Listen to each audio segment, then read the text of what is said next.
Jakin jakingo zuela, hor Eusko Jaurlaritzaz, aspaldion Eusko Jaurlaritzaz sinatutako hitzarme badagoela, aspaldion.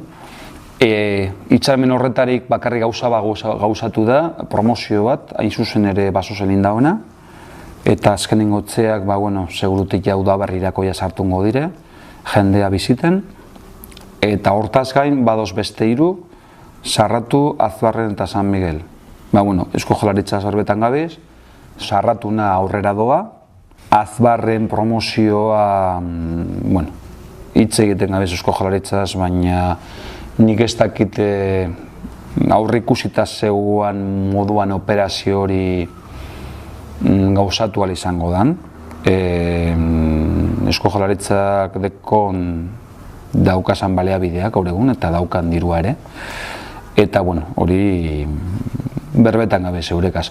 Eta azkenengo San Migueleko promozioa dau. San Migueleko promozioak uste du naiz eta Eusko Jaurlaritza dirurio zeukin, gure kabuz egin dala esango gendukela. Batez ere Eusko Jaurlaritzaz berbetan operazio guztia ziurtatzeko. Hau da, esan daien norarte, noraino ailegaten diren, eurek ekonomikoki benetan epe eta inportekin, eta hori aurrean neukizkero beste erabaki batzuk hartungo dire. Baina argi da gure lehentasuna esan behar dire lau promozio horrek amaitzea Eusko Jaurlaritzakin izan ezkero edo eure barik ezin balik.